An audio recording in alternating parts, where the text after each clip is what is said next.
Hey y'all, Chris Jones here, your health and wellness expert and owner of Tyler Wellness Center. And today, and actually this week, I'm talking all about how to reduce inflammation as naturally as possible. I want to give you 4 steps to doing that today. And then at the end of this, I want to show you a case study of a former client and how we were able to help her dramatically reduce the inflammation levels, which she not only felt, but we were able to prove on labs as well.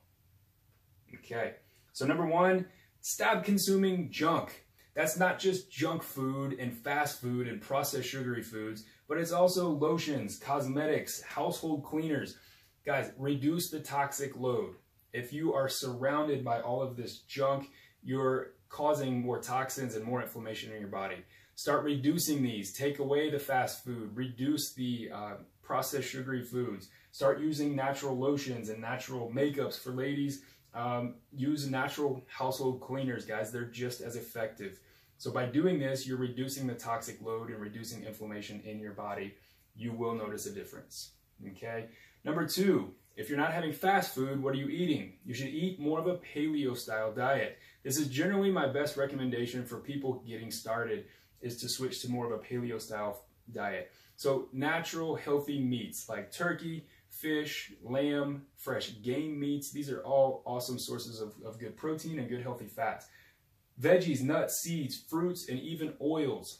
You want to stay away from canola oil that is higher in more inflammatory omega-6 fatty acids, but use olive oil, coconut oil, and even avocado oil as great sources of healthy fats there. All right. Supplements, guys, they're really a very integral part of helping to reduce inflammation. If you have dramatic inflammation and inflammatory joint disease like osteoarthritis or even rheumatoid arthritis, guys, these supplements can be a fantastic way of helping to just knock down the inflammation level. So turmeric, resveratrol, and omega-3 fatty acids are my kind of go-to supplements to decrease inflammation. Just beware of the quality. Guys, not all supplements are the same. If you're going to Sam's Club or Walmart or GNC, guys, odds are it's not a pharmaceutical grade supplement. So it doesn't, there's lots of good brands out there. I have one of my favorites that I like to use for most people.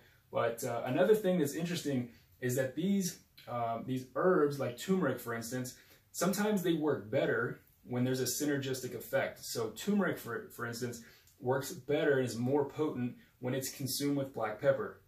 So if you're just taking turmeric in a pill or a liquid and there's not any black pepper, you're just not getting as an effective of a dose.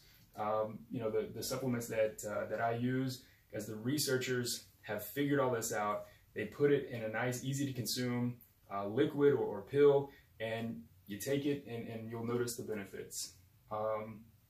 Number 4, test, don't guess. I say this to everyone that I work with.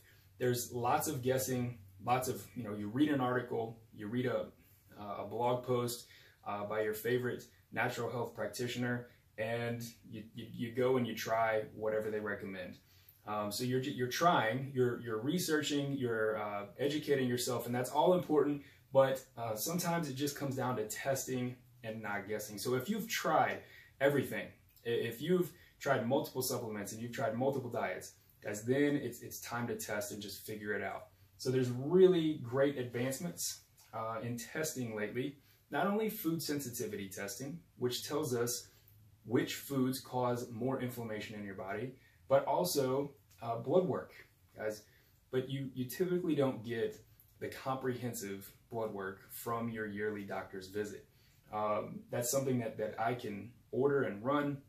And in particular, one of the markers that we're looking at is C-reactive protein, or CRP. This is a great measure of inflammation.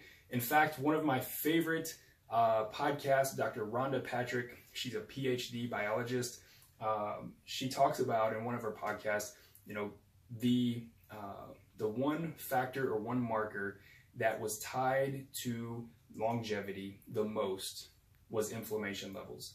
So folks that have lower inflammation levels in their body live longer generally, than people that have higher inflammation levels in their body. And CRP is one of the best ways for us to check that. So I run that on just about every single person I work with, no questions asked. Stool testing is another way that we can tell if there's inflammation in the gut. All right. If you've read anything lately, you know that your health starts and ends in the gut. So stool testing is a great way for us to assess that, figure out what imbalances there may be, and then address those. It's also a great way for us to test and assess how much inflammation is in the gut as well. All right. And then the case study, this lady came to me. She had been grain-free for about 6 months, but was kind of backsliding. She didn't have accountability, and even though she felt better initially when she stopped eating grains, she like I said, kind of backslided and was starting to consume more grains and sugars, and so the joint pain was coming back. Anyways, she came to me. She wanted to just feel better. She wanted better health for the long haul. Okay, she didn't come to me in really, really bad shape, but she wanted to prevent that. So again, joint pain and low energy was kind of some initial complaints or issues that she was dealing with. She couldn't drop the weight, and then her CRP level we measured was at 4.57. Guys, it should be under 3. Really, the closer to 1, the better. But anything over 3 shows increased inflammation. Okay, and so again, the research shows lower inflammation is better for longevity, living as long as you possibly can and feeling well. So high inflammation levels before, afterwards, joint pain was gone unless she ate something she wasn't supposed to. If she ate some dairy or she ate some grains occasionally, she said she would feel the joint pain start to creep back in. Okay, she wasn't having that afternoon crash anymore. Her energy was excellent. She was working more efficiently and kind of running circles around people at her job, and she loved that. Okay, we all want to feel more energy and not have to depend on caffeine all day. That's just a miserable feeling. All right, she lost 18 pounds. Okay, that was in 4 months. So she lost 18 pounds in 4 months. That's awesome. That wasn't her main goal, but you know, she did lose that. She was excited and happy about that. And then her CRP level went from 4.57 down to 1.7. That's an awesome, awesome decrease. She felt it. We got to test it and see, and it was just a really cool story. And so, you know, we love that. We love to test and not just guess.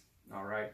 So appreciate you watching this. If you know somebody that could benefit from less inflammation or just an improved diet, improved lifestyle, more energy, and just feeling better, please like this, share, leave a comment. If you've tried some of these things, let me know. Maybe you've tried some with good results or not so good results, but please share this, and I appreciate it.